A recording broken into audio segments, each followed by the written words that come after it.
बिस्मिल्लाहिर्रहमानिर्रहीम अस्सलामु अलैकुम वरहमतुल्लाहि वबरकातुहू।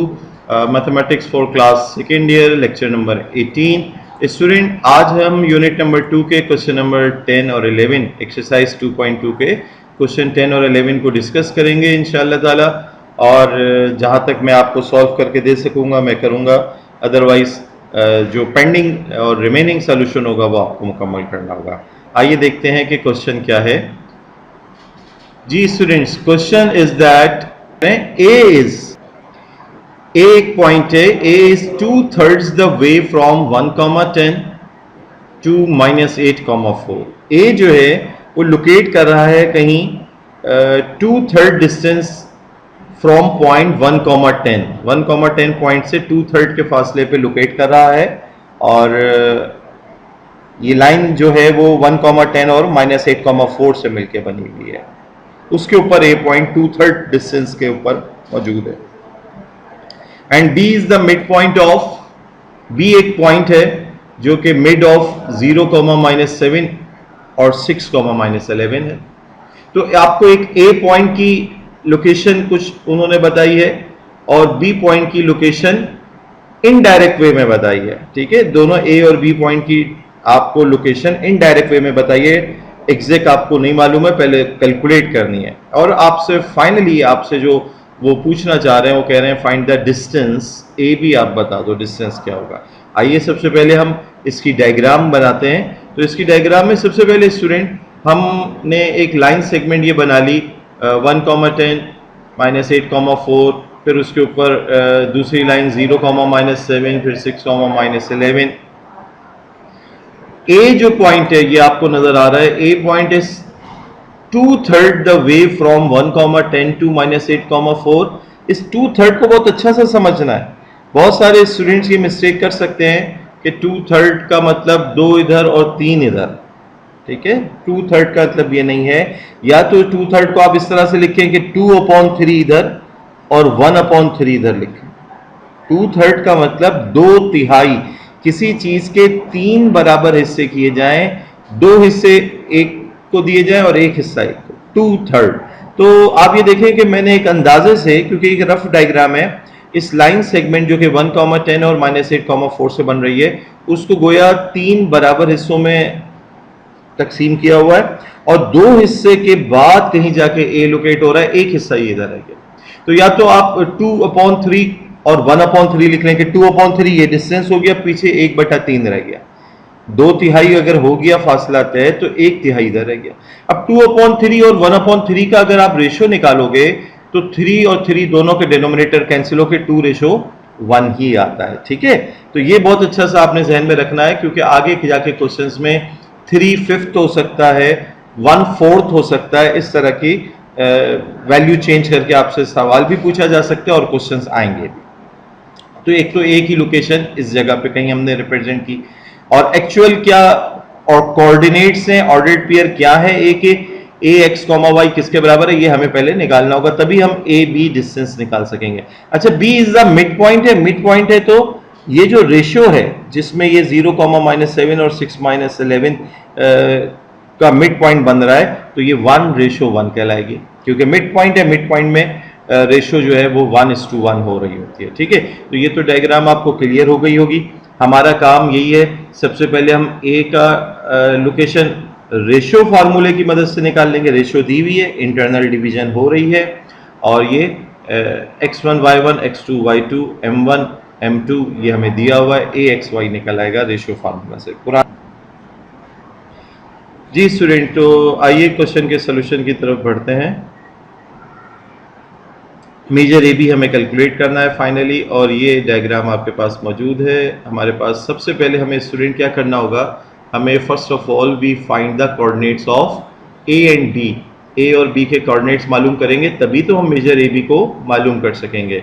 तो फाइंडिंग ए कोऑर्डिनेट्स, ए के कोऑर्डिनेट्स निकालने हो तो ए जैसे कि 2/3 अवे फ्रॉम 1,10 एंड -8,4 है, या यूं कह लें ए divides 1,10 and -8,4 in the ratio 2:1। जैसे मैंने अभी आपको रेशो कैसे ये 2:1 बनी इसकी वजाहत कर दी कि किसी 2/3 का मतलब किसी चीज के 3 हिस्से किए गए हैं, 2 हिस्से एक तरफ और 1 हिस्सा एक तरफ। तो हमारे पास m1 रेशो m2 2 रेशो 1 हो गया। m1 के साथ जो पॉइंट है वो x1 y1 कहलाया, जो m2 के साथ पॉइंट है वो x2 y2 कहलाया। ये बहुत ध्यान से आपने x1 y1 x2 y2 को सेट करना है, उसी एतबार से ये m1 m2 है। a x, y क्या है, ये a की लोकेशन हम जानेंगे। तो यूजिंग रेशियो फार्मूला या internal division a x, y बराबर होगा, ये फार्मूला आपका पुराना है, m1 x2 plus m2 x1 upon m1 plus m2 और comma m1 y2 plus m2 y1 upon m1 plus m2। Values place किए और finally we get -5,6 as a coordinates. a हमें पता लग गया। नाउ हम फाइंड करते हैं b के कोऑर्डिनेट्स। तो student b is the mid point of 0, -7 है और 6, -11, तो सिंपली हम b x, y को मिड पॉइंट फार्मूले के साथ कैलकुलेट कर सकते हैं। इधर x1 y1 हमारे लिए b पॉइंट कह लें, 0, -7 b तो नहीं, b तो हमें मालूम करना है, ये हमने इसको कोई नाम नहीं दिया हुआ है। आप चाहें तो जो गिवन पॉइंट्स थे उनको भी कोई नाम दे सकते थे। तो x1 y1 बराबर है 0, -7, जबकि x2 y2 बराबर है 6, -11। तो आइए वैल्यूज प्लेस करते हैं। वैल्यूज प्लेस करने के बाद finally we get bx, y बराबर है 3, -9। अब स्टूडेंट्स हमारे पास जो है a पॉइंट भी आ चुका है और b पॉइंट भी आ चुका है। a और b पॉइंट्स हासिल कर लेने के बाद अब हम जो है इसका डिस्टेंस मालूम कर लेते हैं और ये डिस्टेंस मालूम करने के लिए सिंपली डिस्टेंस फार्मूला यूज करना है। तो so using distance formula like measure A B बराबर है y2 minus y1 whole square plus x2 minus x1 whole square और overall root x1 y1 A point ले लेते हैं, x2 y2 किसी को भी आप x1 y1 x2 y2 ले सकते थे बहरहाल। सो मेजर ए बी बराबर है, ये वैल्यूज प्लेस करके अब इसकी एक्सप्लेनेशन की ज़रूरत यकीनन आपको नहीं है। एंड स्क्वायर रूट 289 तक हम पहुंचे जो कि बराबर होता है 17 units. This is the answer. तो स्टूडेंट ये क्वेश्चन काफ़ी दफ़ा बोर्ड के एग्ज़ाम में पूछा जा चुका है और एक लेंदी क्वेश्चन की हैसियत से है। ये नॉर्मली सेक्शन सी में पूछ लिया जाता है आप लोगों से ना, तो जहन में रखिए कि 2/3 की जगह कोई रेशियो चेंज, वैल्यू चेंज भी की जा सकती है और ये तो तय है कि ऑर्डर पेयर्स कोई मुख्तलिफ भी हो। तो सोल्यूशन के प्रोसीजर को आपने फोकस करना है। आपने जाना बहुत अच्छा सा कि डायग्राम बहुत अच्छी सी अगर आपने बना ली है, ये रेशो 2/3 को या जो भी आपको दी हो वो अच्छी सी अगर समझ गए हैं, तो हमने ए कोऑर्डिनेट को रेशो फार्मूले से जाना क्योंकि उसमें रेशो मुख्तलिफ थी और बी कोऑर्डिनेट्स को मिड पॉइंट फार्मूले से जाना जो कि 1:1 रेशो थी। ये 1:1 ना भी लिखें तो हमने इसको यूटिलाइज नहीं किया है क्योंकि जब मिड पॉइंट फार्मूला हम यूज़ करते हैं तो ये 1:1 को यूटिलाइज करते हुए ही वो फार्मूला बना था। ए और बी के कोऑर्डिनेट्स निकालने के बाद हमने फाइनली ये डिस्टेंस निकाल लिया। तो 3 स्टेप में ये क्वेश्चन हमारा सॉल्व हो गया। नाउ स्टूडेंट क्वेश्चन नंबर 11 की तरफ बढ़ते हैं। क्वेश्चन नंबर 11 कह रहा है show that the 4 points 0, -1, 4, -3, 8, 5 and 4, 7 are the angular points of rectangle। Angular points किसको कहा जाता है स्टूडेंट? एंगुलर पॉइंट्स जो है वर्टिसेस के जो एंगल्स होते हैं, जो एजेस के एंगल्स होते हैं उन्हीं के कहा जाता है सिंपली, ठीक है। तो एंगल्स ऑफ अ रेक्टेंगल कह ले, angular points of a rectangular कह ले, रेक्टेंगल कह ले। तो स्टूडेंट ये क्वेश्चन आपने होमवर्क में खुद करना है, एक्सरसाइज 2.1 की तरह है।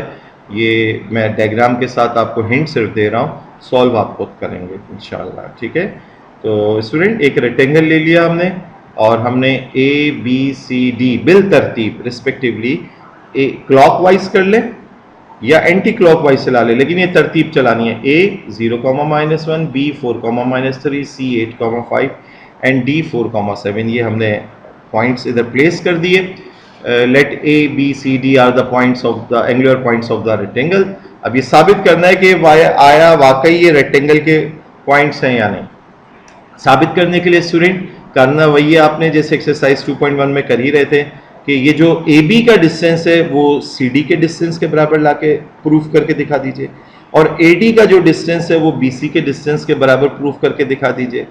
तो अगर अपोजिट साइड्स की लेंथ या डिस्टेंस बराबर हो गए तो किसी हद तक आपने बात साबित कर दी कि अब बात यहां तक पहुंची है कि ये रेक्टेंगल है या पैरेललोग्राम है, क्योंकि पैरेललोग्राम में भी स्टूडेंट ऐसा हो रहा होता है कि अपोजिट साइड्स की लेंथ बराबर होती है। तो अभी तक आपने अगर अपोजिट साइड्स की लेंथ बराबर साबित कर दी तो या तो ये पैरेललोग्राम है या रेक्टेंगल है।